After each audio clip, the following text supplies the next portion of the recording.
Cette image que vous êtes en train d'observer, vous n'auriez jamais dû la voir. D'ailleurs, cette vidéo ne devrait pas exister. Mais pour comprendre, laissez-moi vous raconter.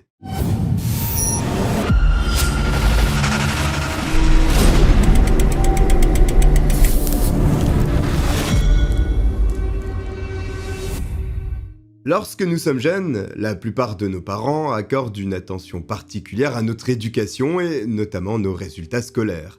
D'autres s'impliquent plus dans la carrière sportive, artistique ou sur l'épanouissement global de leur descendance, surtout quand il y a un espoir que celle-ci réussisse à en faire son métier. Souvent, les enfants ont une affinité plus grande, soit pour leur parcours scolaire, soit pour l'activité qu'ils pratiquent à côté.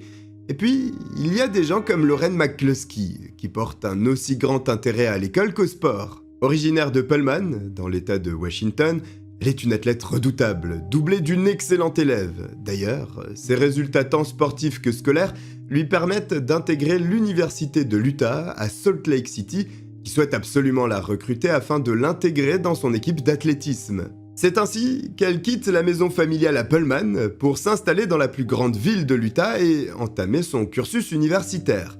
Elle se fait facilement des amis grâce à l'équipe d'athlétisme qui permet rapidement d'être en contact avec de nombreux autres étudiants partageant la même passion et eux aussi en première année d'études. Durant le mois de septembre 2018, le vendredi 7, Lauren et des amis prévoient de profiter de cette fin de semaine en allant manger un morceau puis boire quelques verres dans un bar non loin du campus de l'université. Alors que le groupe patiente tranquillement que leur tour arrive pour entrer dans le lieu, Lauren engage la discussion avec un jeune homme nommé Sean Fields. Il est l'un des vigiles du bar et il semble que le courant passe bien malgré un petit écart d'âge, lui ayant 28 ans et Lauren 21. Cela ne freine pas la jeune femme dans son intérêt pour le garçon qu'elle trouve très attrayant. Ils discutent rapidement, Lauren apprend qu'il est également un étudiant dans un autre établissement de la ville, puis ils s'échangent leur numéro de téléphone finalement pour garder contact et peut-être se revoir. C'est ce qu'ils font. Le premier rendez-vous se passe très bien, tout comme le second, le troisième.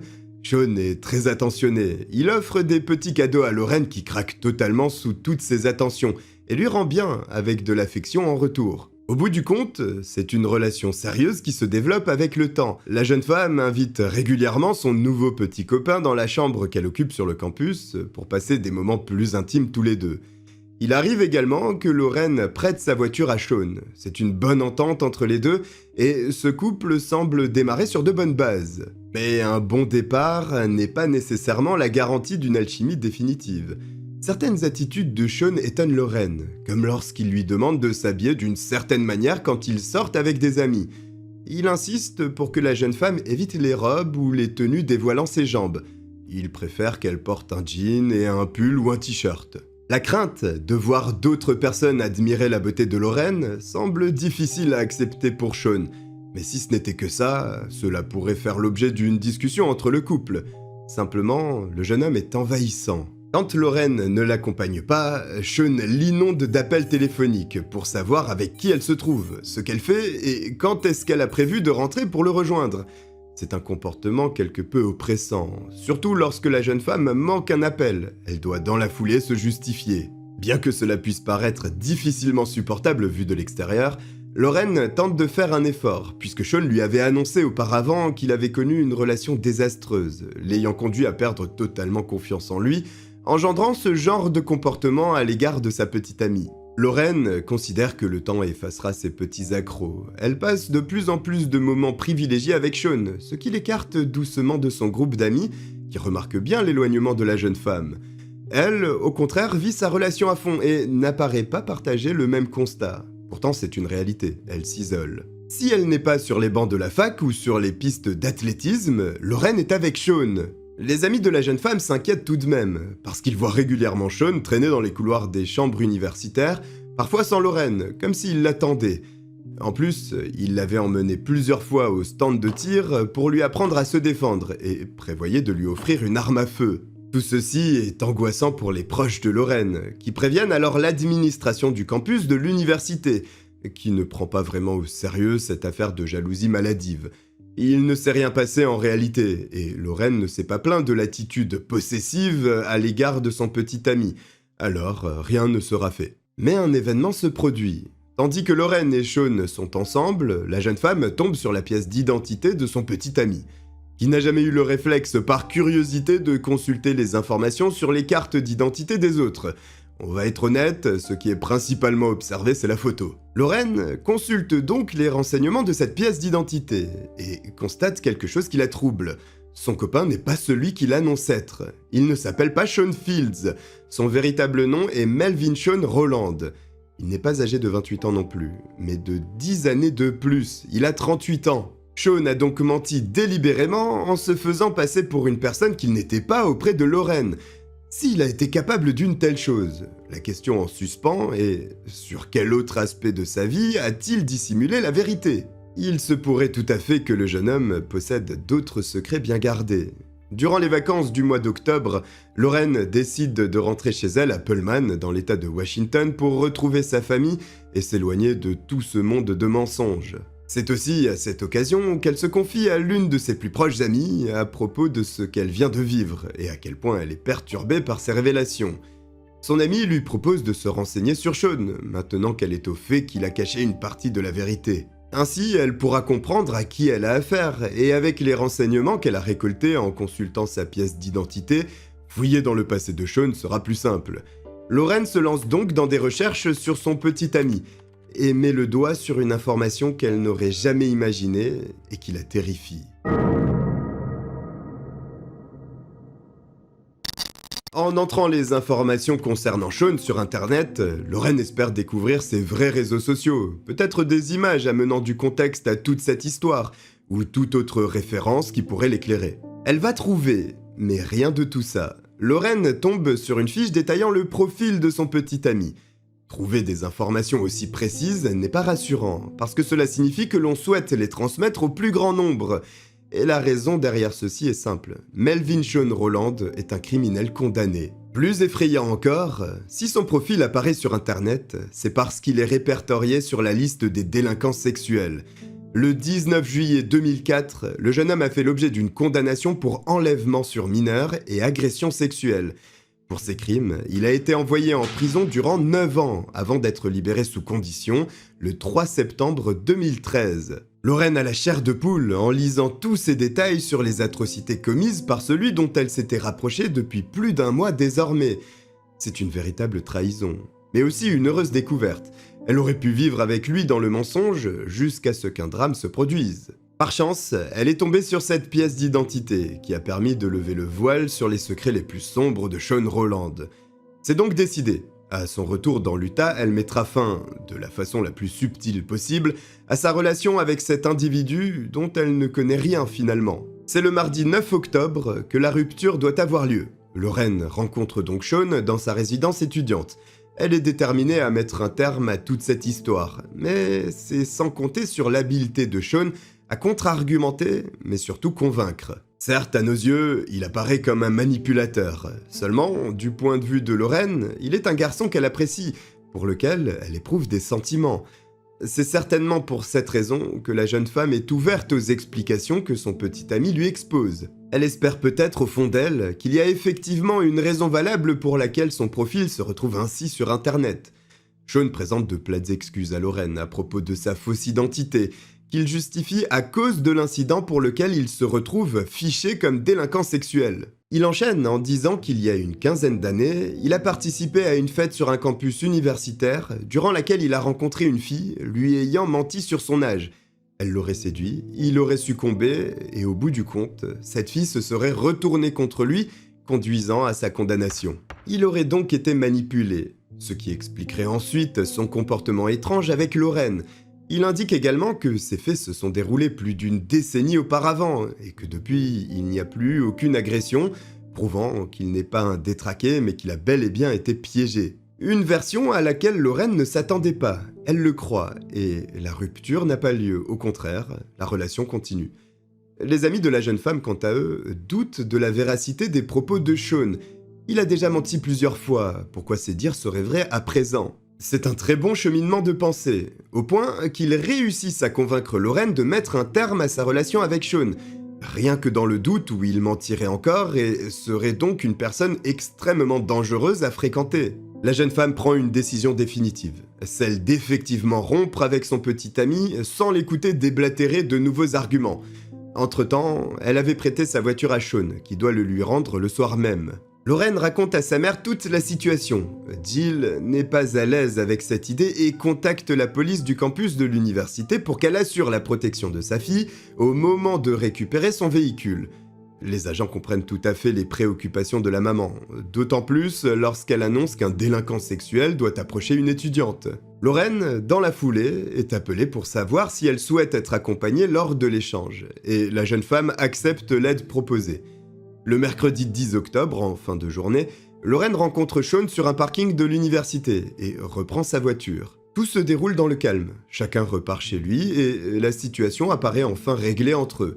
2 jours durant, Lorraine n'est absolument pas contactée par Sean, qui semble donc s'être fait à la rupture avec son ex-petite amie désormais. Seulement, après cette période, la jeune femme reçoit des messages à propos de son ex-copain, mais ne provenant pas de lui.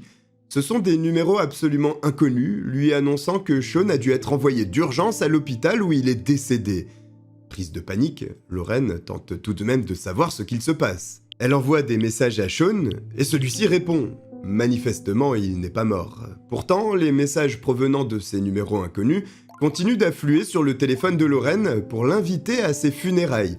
Elle décide donc de les bloquer et, en parallèle, contacte la police de l'université. À l'autre bout de la ligne, l'agent qui échange avec la jeune femme comprend la situation et propose donc qu'elle soit rappelée plus tard à ce sujet pour arranger ce désagrément. La parole n'est pas tenue. Elle ne reçoit aucun retour de la police de l'université. En revanche, Sean lui écrit pour lui dire qu'il va bien et que quelque chose d'étrange est en train de se produire. Lorraine s'inquiète parce qu'elle pense que quelqu'un essaye de l'attirer à l'extérieur du campus. D'autres messages de numéros inconnus sont envoyés à la jeune étudiante. Ce sont des menaces cette fois-ci, ou plutôt du chantage. Il est écrit que des photos gênantes d'elle et son petit ami sont en possession de personnes réclamant 1000 $. Autrement, ces dernières seront transmises à toute l'université, puis publiées sur Internet. Ce chantage est réel. Il y a vraiment une personne mal intentionnée, parce qu'une preuve est envoyée à Lorraine, une photo très embarrassante. Sean, quant à lui, a aussi été victime d'une telle extorsion. C'est ce qu'il dit à Lorraine, qui essaye de comprendre. Le jeune homme lui conseille de payer les 1000 $ pour que cette affaire soit close. Ce que Lorraine fait, trop intimidée par le risque que des images très intimes soient dévoilées à tous ses proches. Le samedi 13 octobre, elle s'exécute donc, en faisant un virement à cette personne inconnue à travers une personne de paiement assurant l'anonymat de l'escroc. Cependant, Lorraine n'est pas naïve pour autant. Elle suspecte que derrière ce chantage se trouve Sean. Puisque cela reste un criminel, elle a joué le jeu, mais ne compte pas se laisser faire. C'est la raison qui la pousse à se rendre en personne au poste de police de l'université, accompagnée d'une amie, pour exposer la situation. Les coups de téléphone manifestement ne sont pas suivis d'actions concrètes, alors elle espère qu'en se présentant directement, elle sera un peu plus prise au sérieux. Elle explique donc tout ce à quoi elle a été confrontée depuis sa rencontre avec Sean, du mensonge sur son identité à son enregistrement en tant que délinquant sexuel par la justice, en passant par l'extorsion dont elle vient d'être victime. Les policiers de l'université disent à Lorraine qu'elle a assurément été victime d'une arnaque.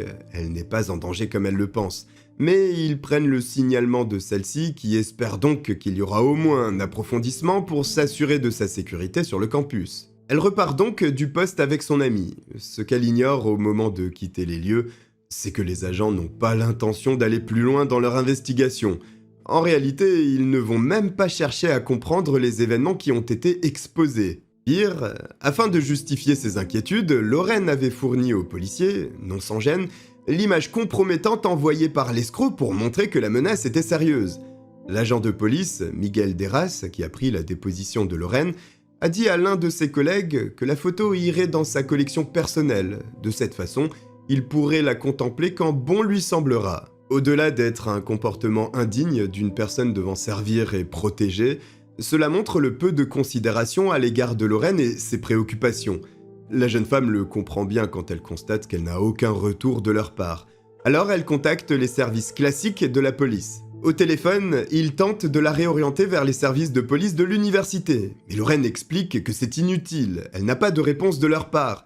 Elle est donc mise en relation avec un autre agent extérieur aux forces de l'ordre du campus, mais en temps normal, ce n'est pas la procédure habituelle. Le mercredi 19 octobre, Sean se met à agir étrangement. Il est aperçu rôdant sur le parking de la résidence universitaire de son ex-petite amie.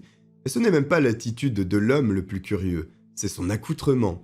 Il se balade sur le campus universitaire déguisé comme le personnage de fiction de l'univers Marvel appelé Deadpool. Cela peut prêter à sourire, seulement les 2 épées se trouvant sur son dos sont potentiellement 2 armes blanches si elles sont vraies.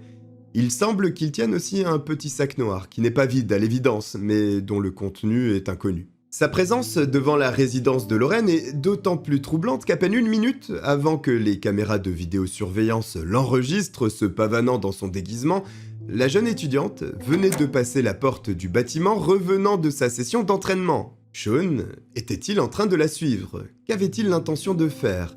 Visiblement, Lorraine n'avait aucune idée qu'il se trouvait dans les parages puisqu'elle était au téléphone avant d'entrer pour rejoindre sa chambre. C'est alors que toute cette histoire prend une toute autre envergure.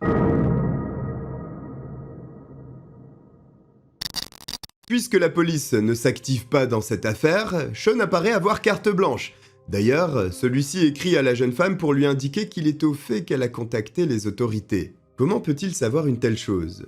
Lorraine ne lui a jamais dévoilé cette information, et les seules personnes pouvant la connaître sont les agents de police eux-mêmes, ainsi que son amie présente quand elle s'est rendue au poste de police sur le campus. Son ami lui affirme ne rien avoir dit à personne. Lorraine pense alors qu'un agent des forces de l'ordre a discuté avec Sean directement. Peut-être pour le mettre en garde sur son comportement, mais à l'évidence, s'il s'agissait d'un avertissement, cela n'a pas fonctionné. Sauf que ce n'est rien de tout cela. En réalité, Lorraine avait utilisé le téléphone de Sean pour se connecter à sa boîte mail. C'est alors que le jeune homme a enregistré le mot de passe de sa petite amie, lui offrant l'accès à ses mails, mais aussi à de nombreuses autres applications, Lorraine utilisant un mot de passe similaire. C'est de cette façon que Sean accède à presque toutes les communications de la jeune femme avec ses proches, sa famille ou ses amis, mais aussi ses échanges avec la police. Lorraine pense qu'elle ne peut plus discuter avec les policiers du campus et contacte à nouveau la police de Salt Lake City, expliquant qu'une personne renseigne celui qui la harcèle. Mais pour des raisons de compétence et de juridiction, elle est renvoyée vers la police de l'université, à qui elle ne fait pourtant plus confiance. Elle continue d'expliquer les événements qui se produisent dans l'espoir qu'enfin quelqu'un la prenne au sérieux, mais il y a un désintérêt évident pour son cas de harcèlement. Lorraine dit même à sa mère qu'elle fait son maximum pour se faire entendre durant 3 jours, mais elle a la sensation d'embêter les policiers. Le lundi 22 octobre, il n'y a aucune évolution, mais ce matin-là, les choses vont changer. Il est 6 heures quand Sean quitte son bâtiment pour se rendre à son véhicule qu'il a emprunté à son voisin. C'est une berline grise lui permettant de se rendre jusqu'au parking de la résidence de Lorraine. Il arrive peu avant 6h30 du matin, puis s'approche de l'entrée du bâtiment mais n'y entre pas, comme la première fois qu'il s'était rendu devant, déguisé comme le personnage de Deadpool. Lorraine, quant à elle, qui ignore la présence de son harceleur, sort de sa résidence étudiante à 9h11 du matin. Dans la foulée, elle reçoit un SMS d'un agent de police. Il s'agit du chef adjoint du service de police de l'université, qui la convoque au poste tout en lui expliquant qu'il est actuellement en réunion et qu'elle ne peut pas le rappeler. Méfiante, à présent, Lorraine ne répond pas. C'est étrange pour un policier d'envoyer un SMS en signalant qu'il ne peut pas y avoir d'appel téléphonique ensuite.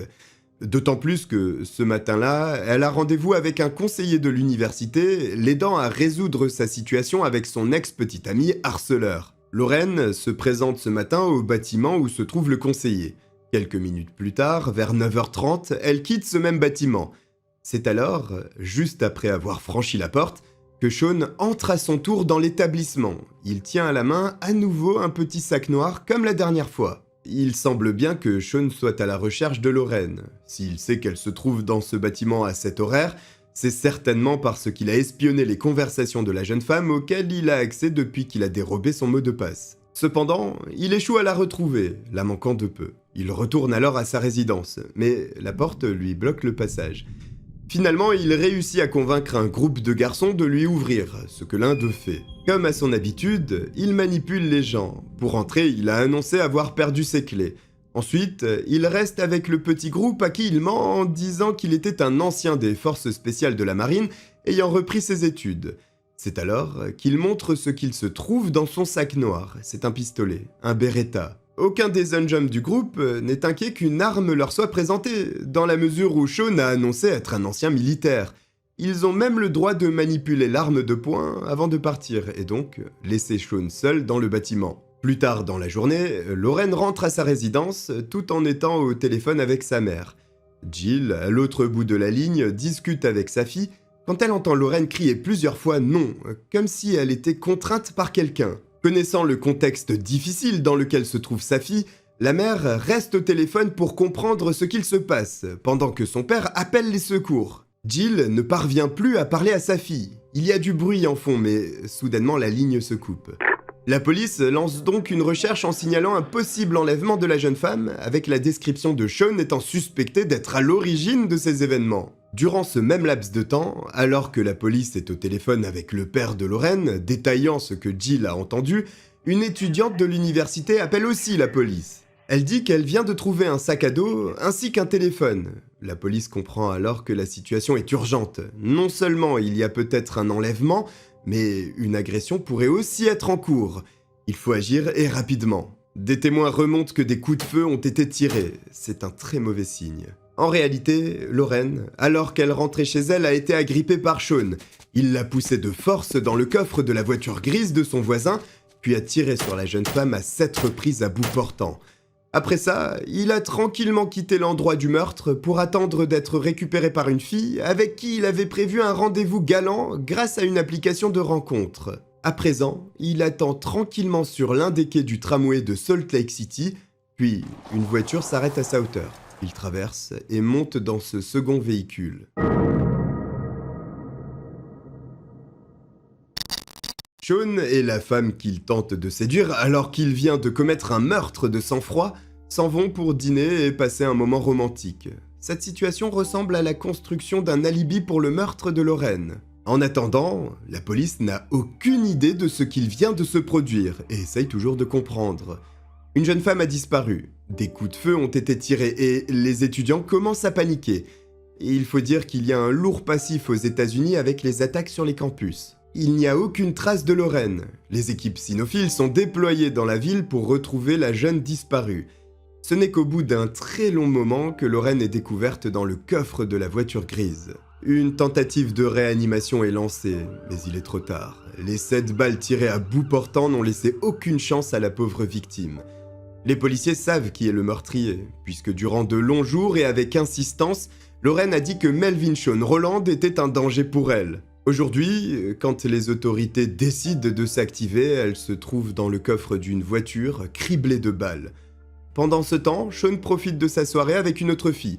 La police le recherche mais n'a aucune idée de l'endroit où il pourrait se trouver. Finalement, il est repéré par une patrouille qui le prend en chasse en faisant très attention parce que l'individu est armé et très dangereux. La course-poursuite conduit Sean et les policiers dans une église où le jeune homme vient d'enfoncer la porte du lieu de culte pour s'y introduire. Les agents de police prennent leur temps avant d'entrer dans l'église. Ils savent qu'il y aura certainement une fusillade avec le suspect. Quand ils sont prêts, ils pénètrent dans le bâtiment arme à la main. Ils progressent doucement, puis un coup de feu est tiré. Il y a un mort. Aucun du côté de la police cependant. Sean Roland vient de mettre fin à ses jours. C'est un drame dont la responsabilité repose entièrement sur les autorités. Non seulement parce qu'elles ont été alertées de nombreuses fois par Lorraine, qui n'a pas été écoutée, et pire, il y a eu un manque de respect avec l'attitude de cet agent conservant la photo intime que la jeune femme avait confiée. D'ailleurs, ce policier a été licencié du service de l'université lorsque cela s'est su, mais il a été recruté par le service de police d'une ville voisine. Il a été poursuivi, mais étrangement l'étude de son téléphone n'a pas pu révéler la preuve qu'il avait conservé cette photo, et n'a pas plus été inquiété que cela. C'est d'autant plus rageant que Melvin Sean Roland était toujours en liberté conditionnelle. L'extorsion, la possession d'une arme à feu et le harcèlement à l'égard de Lorraine auraient été autant d'éléments constituant une violation des conditions de sa liberté, et il aurait donc dû retourner en prison. La famille McCluskey souhaite faire reconnaître les erreurs commises par la police de l'Utah qu'elle poursuit en justice. Les négligences des forces de l'ordre sont reconnues. La famille se voit indemnisée d'une somme de 10 millions de dollars. Hélas, tout cet argent ne fera pas revenir la pauvre Lorraine. Voici pour cette histoire dramatique de harcèlement et de meurtre. Si vous avez apprécié que je vous la raconte, n'hésitez pas à vous abonner et à liker. Vous pouvez me rejoindre sur mes réseaux sociaux indiqués en description. Je vous remercie de m'avoir regardé et je vous dis à très bientôt. Bye.